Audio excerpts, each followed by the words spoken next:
আল্লাহ বলেন, ও বিশ্বাসীরা শোনো, যারা আল্লাহকে বেছে নেকে দেব দেবীর পূজা করে, অন্য উপাস্যের পূজা করে, তাদেরকে ডাকে, ওই দেবতাদেরকে তোমরা গালি দিও না। যদি ওই দেবতাদেরকে গালি দাও তাহলে ভুলবশত, শত্রুতাবশত তারা তোমাদের রব আল্লাহকে গালি দেবে, ঠিক কিনা? তোমরা যদি তাদের দেবতাদের গালি দাও, ওরা রেগে তোমার আল্লাহরে গালি দিবে, তাহলে আল্লাহরে গালি খাওয়ানোর কারণ হয়ে গেলাম আমি, ঠিক কিনা বলেন? বিষ্ণু ইসলাম মক্কাতে কিংবা মদিনাতে অন্য ধর্মের লোকদের সাথে খুব পিসফুলি লাইফ লিড করেছেন। হোক মুশরিক, হোক খ্রিস্টান, হোক ইহুদি, বিশ্বনবী সবার সাথে মিলেমিশে ছিলেন। আলহামদুলিল্লাহ বলেন। ইসলাম হচ্ছে পিসফুল রিলিজিয়ান। অন্য ধর্মের প্রতি সহনশীলতার সবক ইসলাম আমাদেরকে দেয়, কিন্তু প্রতিটি মুসলিমের এটা মনে রাখতে হবে, আল্লাহর কাছে পছন্দনীয় গ্রহণযোগ্য ধর্ম, জীবনাদর্শ একটি, সেটা হচ্ছে ইসলাম। আওয়াজ করে বলেন, সেটা কি? লালমনিরহাটের ভাইয়েরা আওয়াজ করে বলুন, আল্লাহর কাছে মনোনীত ধর্ম একটি, সেটা কি? এজন্য রব্বুল আলামিন বলেন, ইন্নাদ-দীনা ইনদাল্লাহিল ইসলাম, আল্লাহর কাছে মনোনীত গ্রহণযোগ্য অ্যাকসেপ্টেড ধর্ম মতাদর্শ একটা, সেটা হলো ইসলাম। ইসলাম ছাড়া অন্য কোনো ধর্ম যদি কেউ তালাশ করে, তার ওই ধর্ম আল্লাহ গ্রহণ করবে না। ওমাইয়াবতাগি গায়রাল ইসলামি দীনান ফালাই ইউকবালা মিন ওয়া হুয়া ফিল আখিরাতি মিনাল খাসিরিন।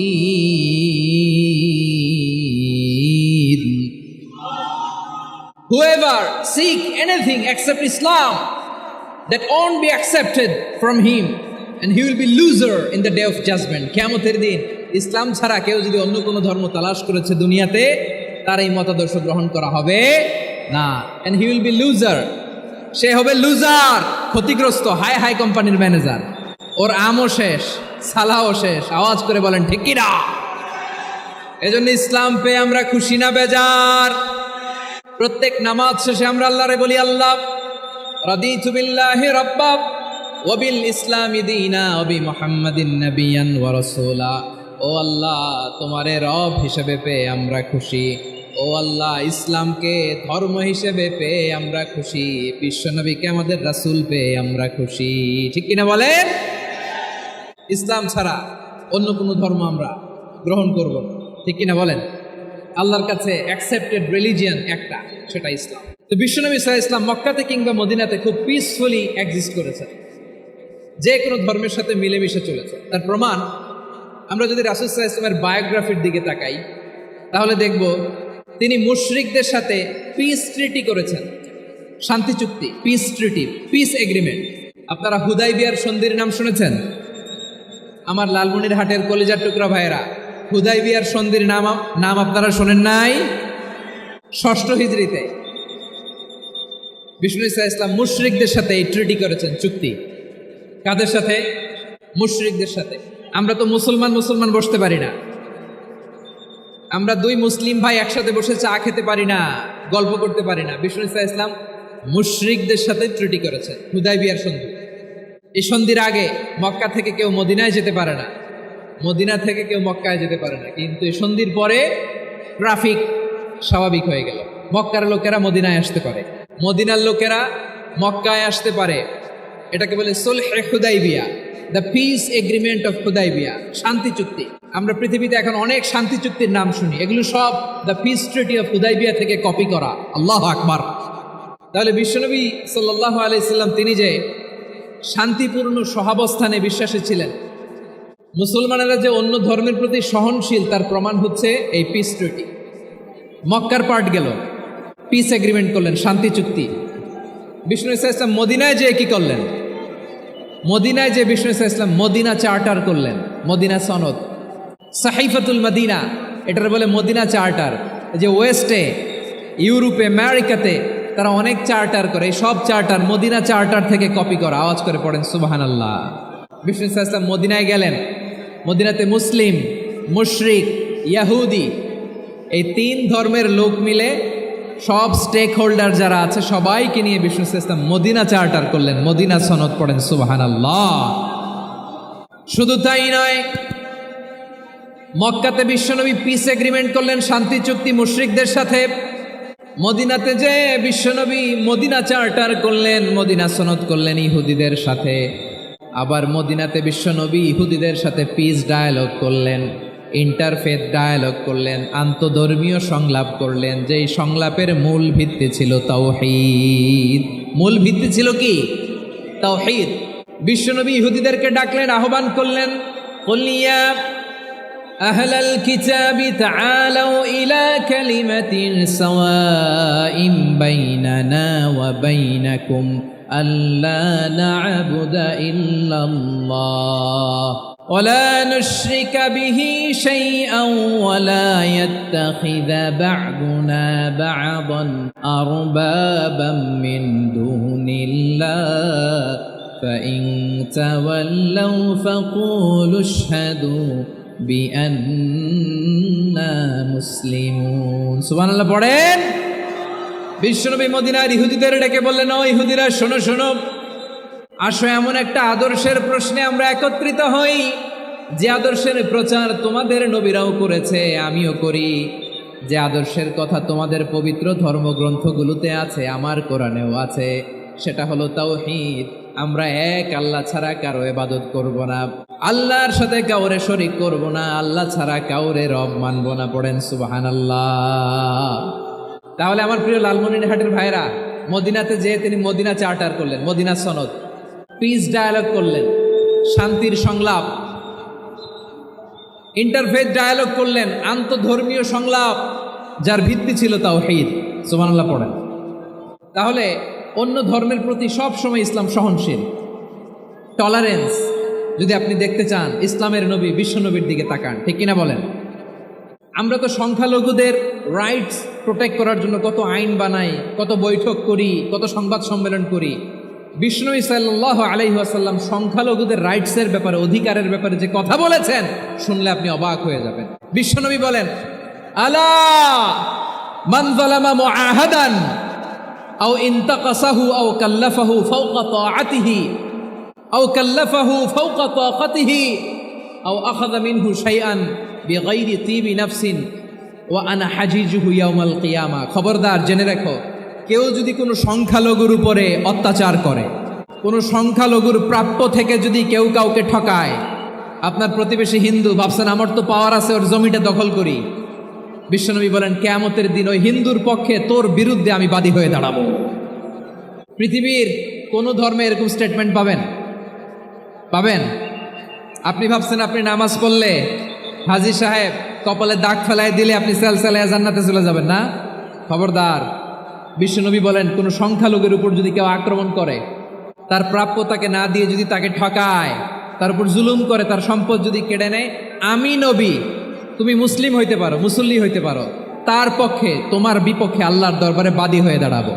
আচ্ছা লালমনিরহাটের ভাইরা, কথা বুঝতে পারলে আওয়াজ করে উত্তর দেন। বিশ্বনবী যদি কারো বিপক্ষে দাঁড়ায় কিয়ামতের দিন, আই রিপিট, আমি আবারও বলছি, বিশ্বনবী যদি কিয়ামতের দিন কারো বিপক্ষে দাঁড়ায়, ও তো সেলসেলায়া জান্নাতি, তাই না? জান্নাতি না? যে নবীর সুপারিশ ছাড়া জান্নাতের গেটও দেখা যাবে না, ওই নবী যদি বলে তোর বিপক্ষে আমি বাদী হয়ে দাঁড়াবো, ওই জান্নাতে আর ঢোকার কোনো সুযোগ আমাদের থাকবে? এখানেই শেষ না আমার প্রিয় লালমনিরহাটের ভাইয়েরা, এখানেই শেষ নয়। বিশ্বনবী বলেন, মান কাতালা মুআহাদান, বুখারীর বর্ণনা, মান কাতালা মুআহাদান লাম ইয়ারাহ রাইহাতাল জান্নাহ।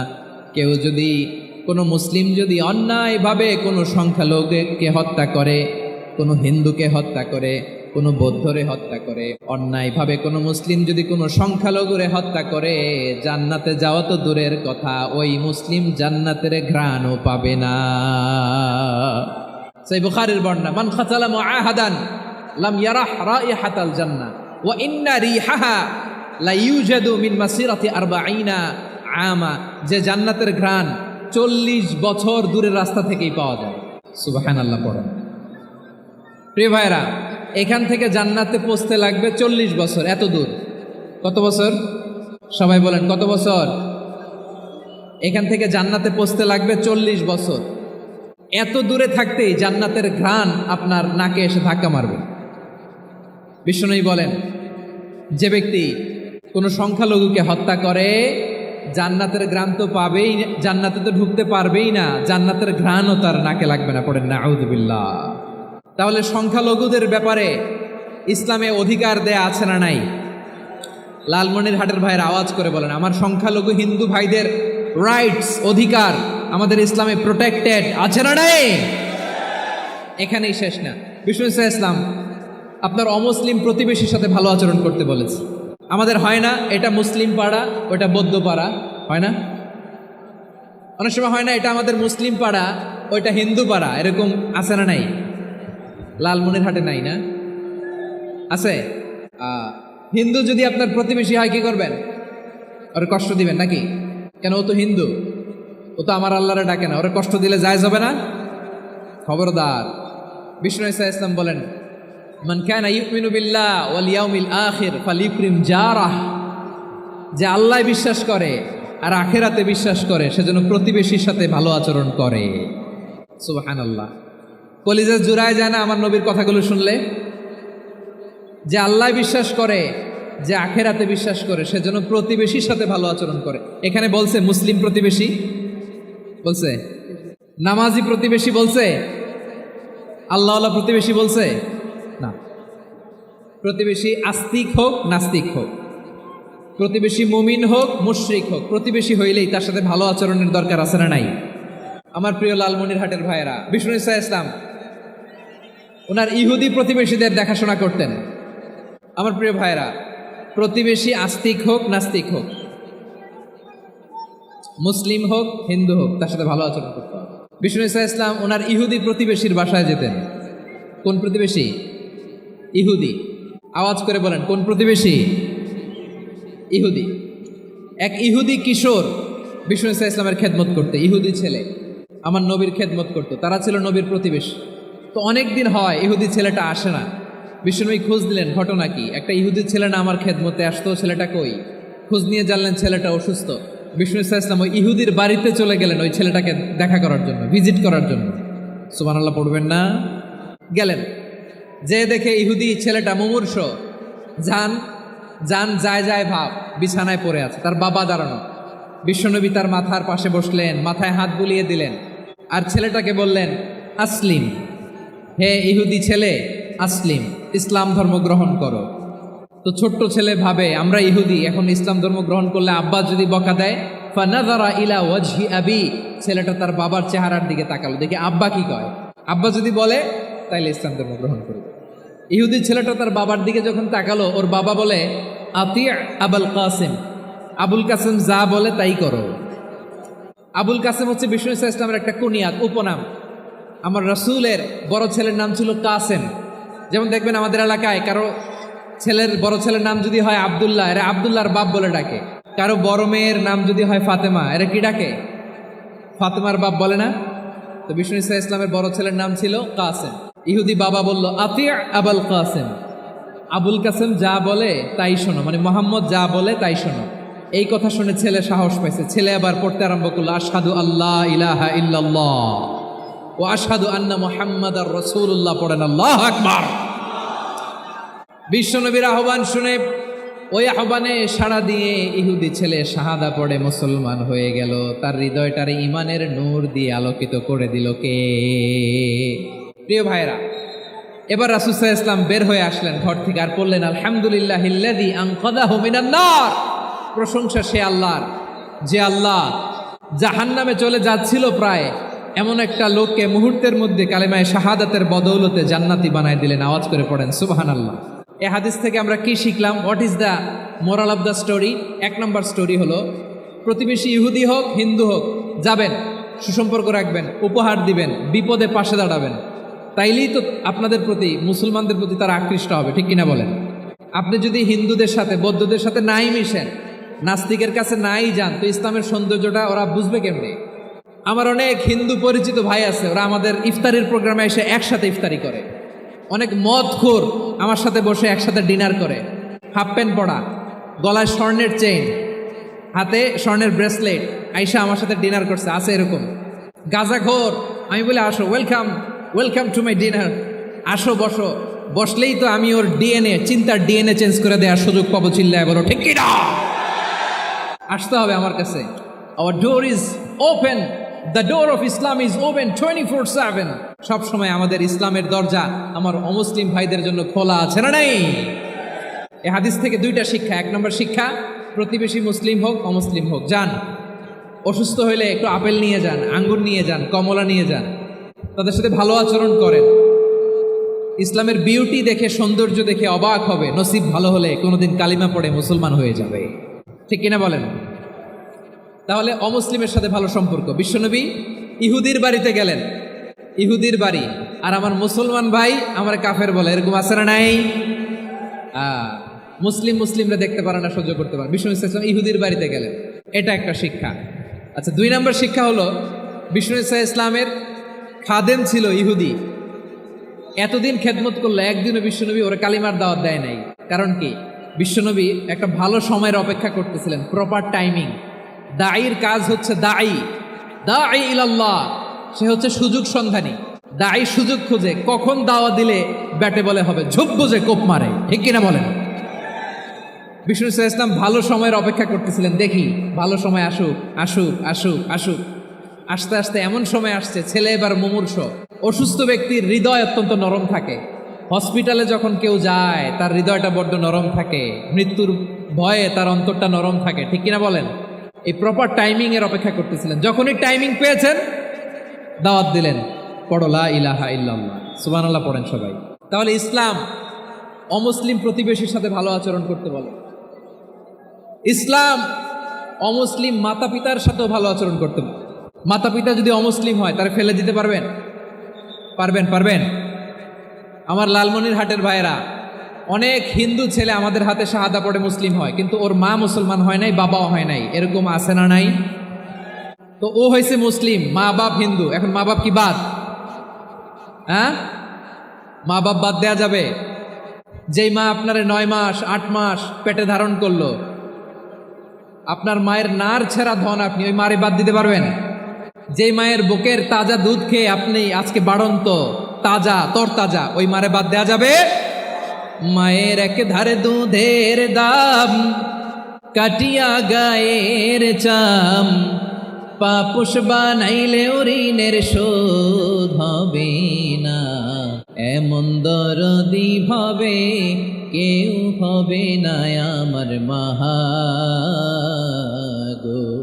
মায়ের এক ধারে দুধের দাম, কাটিয়া গায়ের চাম, পাপুষ বানাইলে ঋণের শোধ হবে না, এমন দরদি ভাবে কেউ হবে না আমার মাহাগো। ঠিক কিনা? মাকে তো বাদ দেওয়া যায় না। وَقَضَى رَبُّكَ أَلَّا تَعْبُدُوا إِلَّا إِيَّاهُ وَبِالْوَالِدَيْنِ إِحْسَانًا। আল্লাহ বলে, অবধারিত 2টা ভার্ডিক্ট তোমাদের জন্য, এক আল্লাহর ইবাদত করবা আর মা বাবার প্রতি ইহসান করবা। আদেশটা কার? মা বাবার প্রতি ইহসান করতে হবে। আমার মা হিন্দু হোক, ভালো আচরণ করতে হবে, বৌদ্ধ হোক, ভালো আচরণ করতে হবে। আমার যে সমস্ত হিন্দু ভাইয়েরা মুসলিম হয়েছ, তোমাদের মা বাবা এখনো মুসলমান হয় নাই, তাদের সাথে ভালো আচরণ করতে হবে। আপনাদের খেদমত নিজে করতে হবে, অথবা খেদমতের ব্যবস্থা করাই দিতে হবে। মান্থলি যে খরচ লাগে এটা দিতে হবে। আরে তুমি এখন মুসলিম, তোমার মা বাবা হিন্দু, এখনই তো সুযোগ ইসলামের সৌন্দর্য দেখানো। এখন মা বাবা যদি দেখে, আরে এটা হিন্দু থাকতে তো বদমাইশ ছিল, বেয়াদব ছিল, কি এমন ধর্ম সে গ্রহণ করলো যেটা গ্রহণের সাথে সাথে সে পাল্টে গেল? কি এমন ধর্ম সে গ্রহণ করেছে যেটা তার জীবনকে আলোকিত করে দিয়েছে? নসিব ভালো হইলে তারাও কালিমা পড়ে মুসলমান হয়ে যাবে। বিষ্ণু ইসলামের স্ত্রীর নাম ছিল আয়েশা রাদিয়াল্লাহু তাআলা আনহা, আবু বকর রাদিয়াল্লাহু তাআলা আনহুর মেয়ে। আবু বকর রাদিয়াল্লাহু তাআলা আনহুর আরেক মেয়ের নাম হচ্ছে আসমা। কি নাম? দুজনই আবু বকর রাদিয়াল্লাহু তাআলা আনহুর মেয়ে, আসমা আর আয়েশা। নাম দুটা কেমন লাগে? আসমা নামটা কেমন লাগে? আয়েশা নামটা কেমন লাগে?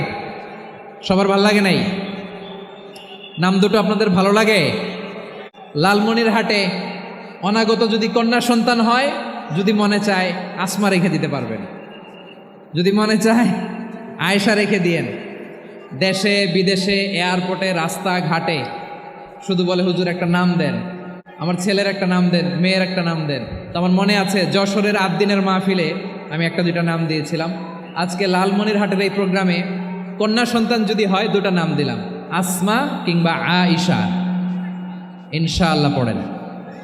দুজন বোন, এক মায়ের নাম, বাবা এক মা দুইজন।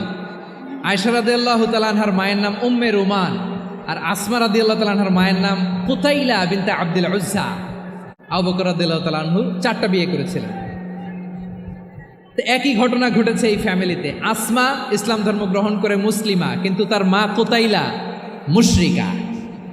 আই রিপিট, বোঝার জন্য আমি আবারও বলি, আসমা রাদিয়াল্লাহু তাআলা আনহা মুসলিমা, আর আসমার মা কুতাইলা, আওয়াজ করে বুঝে থাকলে বলেন, আসমার মা মুশরিকা। তার মানে মেয়ে মুসলিম, মা অমুসলিম, ভেজাল আছে না নাই? কিন্তু কুতাইলা আর ধৈর্য ধারণ করতে পারে না। নার ছেড়া ধন, কলিজার টুকরা ধন, কলিজার টুকরা সন্তান আসমারে দেখতে বড্ড মন চায়। সাইয়েদানা আসমা রাদিয়াল্লাহু তাআলা আনহা মক্কা থেকে হিজরত করে মদিনায় চলে গেলেন। হুদাইবিয়ার পর যখন মক্কা মদিনার ট্রাফিক স্বাভাবিক হলো, মক্কার লোক মদিনায় যায়, মদিনার লোক মক্কায় আসে। কুতাইলা কলিজার টুকরা সন্তান আসমারে দেখার জন্য কিছু উপহার নিয়ে বিশাল মরুপথ পাড়ি দিয়ে মক্কা থেকে মদিনায় যায়। সুবহানাল্লাহ বলেন। এখন মা আসছে মেয়ের সাথে দেখা করতে, মেয়ে তো আর দেখা দেয় না। মেয়ে ভাবছে আমার মা তো মুশরিকা, অপবিত্রা, তার সাথে কি দেখা দেয়া যাবে? বিশ্বনবীর দরবারে চলে গেলেন। সুবহানাল্লাহ বলেন। কি সৌভাগ্যবান ছিল তারা, মাসলা জানার দরকার হলেই নবীর দরবারে চলে যেত। ঘরে বউয়ের সাথে ঝগড়া হলে নবীর দরবারে চলে যেত। অনেক সাহাবী বলে আমার পেটে ক্ষুধা লাগলো আমি নবীর কাছে চলে যেতাম, কারণ নবীর চেহারার দিকে তাকালেই আমার পেটের ক্ষুধা মিটে যেত। সাইয়েদানা আসমা রাদিয়াল্লাহু তাআলা আনহা বিশ্বনবীর কাছে চলে গেলেন, যে বললেন ইয়া রাসূলুল্লাহ ইয়া হাবিবাল্লাহ ইন্না উম্মি কাদিমাতুন ইলাইয়া ওয়া হিয়া রাগিবা।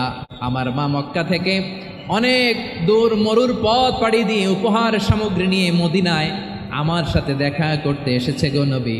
আমার জানতে বড্ড ইচ্ছে হয় আমি আমার মুশরিকা মায়ের সাথে একটু দেখা করতে পারবো কিনা। আফা আসিলুহা, আগে যেমনি আমি আমার মায়ের সাথে ভালো আচরণ করতাম, যেমনি আমি আমার মায়ের সাথে সদাচরণ করতাম গো নবী, এখন আমি মুসলিমা মা মুশরিকা, এখনও কি আগের মতো সদাচরণ করতে পারবো নাকি? বিশ্বনবী বললেন নাম সিলিহা, হ্যাঁ রে আসমা, অবশ্যই অবশ্যই, আগে ঠিক যেমন তুমি তোমার মায়ের সাথে ভালো আচরণ করতে এখনো তেমনি আগের মতো ভালো আচরণ করবা। আওয়াজ করে পড়েন সুবহানাল্লাহ। কি ইসলাম আমরা পেয়েছি, কত ব্রড মাইন্ডেড আমাদের ইসলাম, কত ওপেন মাইন্ডেড ইসলাম, কত ওপেন আপ করতে পারে, চিন্তা করতে পারেন। বিষ্ণু বললেন হ্যাঁ অবশ্যই, নাম সুলিহা, আগে যেমনি ভালো আচরণ করছো আসমা এখন ওই রকমই করো, পারলে আরো বাড়াই করো। সুবহানাল্লাহ বলেন।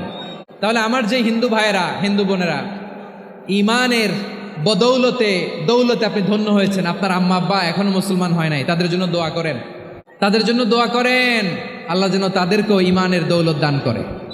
আমরা সবাই পড়ি আমিন।